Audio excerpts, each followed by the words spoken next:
What's the worst coworker you've ever worked with? My coworker likes to initiate conversations, then does long pauses where you go to say something back, then he cuts you off and keeps talking. He has entire conversations almost entirely by himself. He also likes to make changes to my paperwork before it's turned in. Ends up riddled with spelling mistakes while he tries to make the content look smarter. Fortunately, it's all electronically stamped with who made revisions. Worked with a girl who would sometimes just lay on the floor and play on her phone. She would routinely flip out about something her boyfriend did and just start screaming curse words, sometimes in front of customers. She was eventually fired for smoking weed while on the clock. I had a manager once who dumped trash on my desk my third day there. She said it was to remind me that taking out the trash was part of my job description. It wasn't. I was a research assistant at a mortgage firm. Context: I work in a hospital as a nurse's aide and my department focuses on transporting patients around the facility for tests and room changes. I work night shift and this person started their shift at 6 a.m. There was this lady I worked with that just had the nastiest attitude. Normally I can get along with most folks, but this person just brought the whole room down with negative vibes. Nothing was ever good and she always had bad shifts. One thing she did that upset a lot of people was take patients down for X-rays and leave them down there to return to our office. The big thing to remember here is that even the lengthiest X-rays take maybe 10 minutes at the very most, 2 to 5 minutes on average for the scans. Every morning we got X-rays to do and I had to send her back down to return patients to their rooms after the X-ray technicians called right as she got back to our office. The instances of leaving patients were common, so I informed my boss several times in person and email. Apparently she had an attitude with every other department we worked with and never informed nurses that we were moving their patients. Big no-no when meds and vital signs need to be done. One day she had abandoned a patient in the ER waiting room when they were waiting for a ride home and told no one, so security had found a patient just sitting alone for 15 to 30 minutes without supervision. It took this and a year of recorded evidence for this person to finally get fired. When that happened, it's like a dark cloud lifted and a lot of people were relieved. Oh, and she tried to get various employees around the facility to sign a form to argue against her case. One person signed. No contest. It was the literal crackhead I worked with for 4 months that was also secretly living in the office and being completely nonsensical when he was actually working. We found a mattress folded up in the warehouse after he was let go and an actual, brand new crack pipe, with a price tag on it, to boot, squirreled away back there. He and his family, not just him living in the office, left discarded food everywhere like pizza crusts in the toilet brush holder in the bathroom, and they left hair in the sink in the bathroom as they were obviously bathing in there, too, as we had no actual bathing facilities in the office. One day during his tenure, he sent an email saying his alarm didn't go off and he'd be in at X time, which kept getting moved back later and later. He eventually showed up at 4:40 p.m. and we closed at 5 p.m, lol. See comment above about secretly living in the office. There's so much more I could go into. It was a wild 4 months, that's for sure.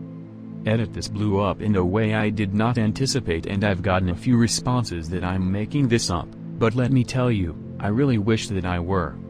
His girlfriend was always around at work and she would move in a way that you would absolutely never see her face. We thought maybe she had a warrant out for her arrest or something. I think only one of us saw her actual face, and she would also sit behind the warehouse bay door in their Nissan Altima, with it running, all day, for the AC, when she wasn't back there with him. He wanted us to hire her to help him, which wasn't happening. Our warehouse area was concrete flooring which didn't get cleaned often at all, and she'd walk around back there barefoot. As mentioned before, he was completely nonsensical at work as well. He suggested to my coworker, who scans our old documents to PDF via a feeder on our copier, of course, that she should take a picture of each page with her cell phone and do it that way. I got multiple emails from him that made no sense at all, and I eventually had to just forward some to my boss so he could see what was going on. It was a sad situation, but also a WTF situation for the rest of us. He brought his GF to the interview and asked if she could sit in on it because it was so hot outside. Now, if we didn't have a Walmart and a huge shopping center within spitting distance, that might have made sense, but that was pretty unprofessional and they still hired him. All we did was lose money by employing him. He worked on one pro bono job we did and managed to fuck that up. This was at an engineering firm, by the way. My worst coworker was one I worked with when I was a cashier at Walmart. She approached me and asked me to cash out her paycheck.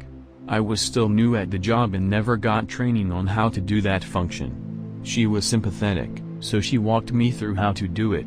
Transaction over and done, I go on about my day. I get called back a couple of days later by my managers and they circled me in an office and accused me of stealing. After tears, videotapes, and telling them what happened, they told me that apparently this coworker of mine had stolen not only from me, but several other people that day as well. They just wanted to confirm I wasn't in on the deal. Screw Walmart, and screw that bitch for almost getting me arrested. I worked in childcare, and they had hired a new assistant/trainee teacher for my room. Each room has 2 teachers. She just constantly argued about the dumbest shit, and always tried to argue with me about both company and state childcare policies because that's dumb.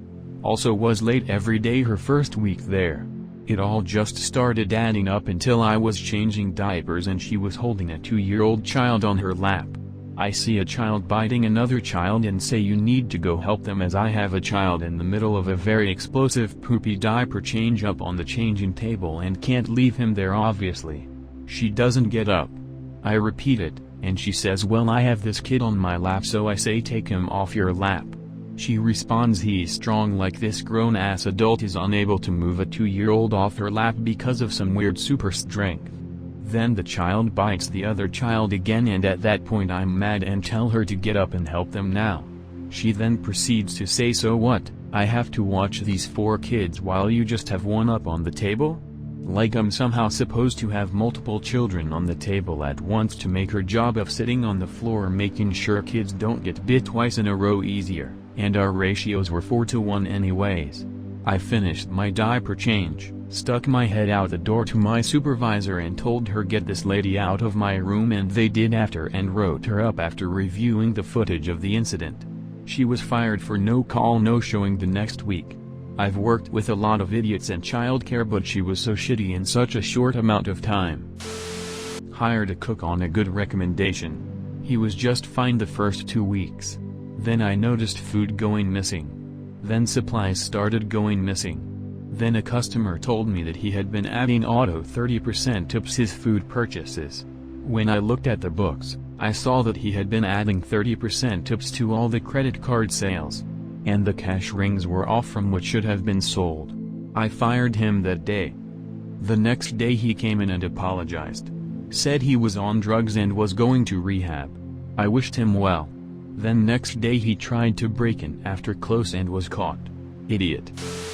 I've worked a lot of factories, but one I worked at was mainly for felons. They pay you complete shit and work you so hard it tears you body and mind up. I just graduated high school and it was my second factory, so I didn't know any better.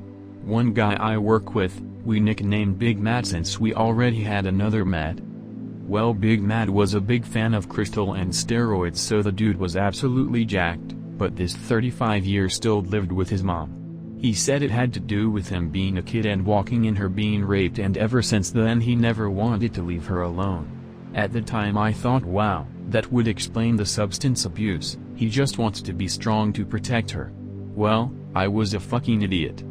2 months later, Big Matt and 2 co-workers didn't show up, so I asked the supervisor what happened, but he didn't know either. Next day one of the co-workers came in and told us that all 3 had been arrested because after buying an O of weed, Big Matt's mom called the cops on them. So before the cops showed up, Big Matt, a 6-foot-some-odd-inch buff meth head, beat his mother within an inch her life for calling the cops on him. Next day I looked him up, and sure enough he was booked in a local prison. Suppose that has to be the worst co-worker out of all the ones I've seen and was caught. Idiot. This is about 15 years ago, but the office I worked in instituted a scent-free policy. One woman, who is already insufferable, was so offended by it that she snuck in her perfume collection. She'd walk down the halls and spray perfume into empty offices or cubicles when no one was looking or before everyone arrived in the morning. This went on for well over a month or two and we had no idea who was responsible. My co-workers and I started referring to this mysterious person as the Chanel Bandit. She was finally caught on camera in the act. She'd left for 3 weeks vacation and was unaware that we had installed cameras after a break-in. Some of us already suspected her, as the Chanel Bandit mysteriously stopped spraying while she was away. She quit right after she was caught. None of us were sad to see that cedar-scented psycho leave. This guy named Daniel I used to work with at McDonald's in high school. He let everyone know he worked out and enjoyed being on the football team. He had this thing about taking 5 shits a day. He would walk by on his way back from the toilet, chest out, shoulders back and triumphantly announce that's shit number 3, fucking Daniel. I worked with a guy who'd interrupt any conversation to talk about anything as if he was the expert. And I don't use anything as a hyperbole. He truly had something to say about anything, including things he had never heard of or obviously didn't know much about. When the subject being discussed was something in the category of things he didn't know much about, he would slowly steer the conversation away from the original discussion to something he would like to talk about at the moment. It was both amazing and the most annoying thing I had ever had to deal with. He was like that Wikipedia game where you start with Star Wars and somehow end up on LGBTQ+ struggles. Not to mention the conversation was basically 98% of him just talking non-stop. Everybody else was way too polite and against conflict to say anything, including me, so most people just tried to stay away from him, but he'd follow people around. I eventually left, but I even remember having a nightmare where he was the best man at my wedding. Don't forget to like and subscribe for more daily videos, and join the Spooky Squad.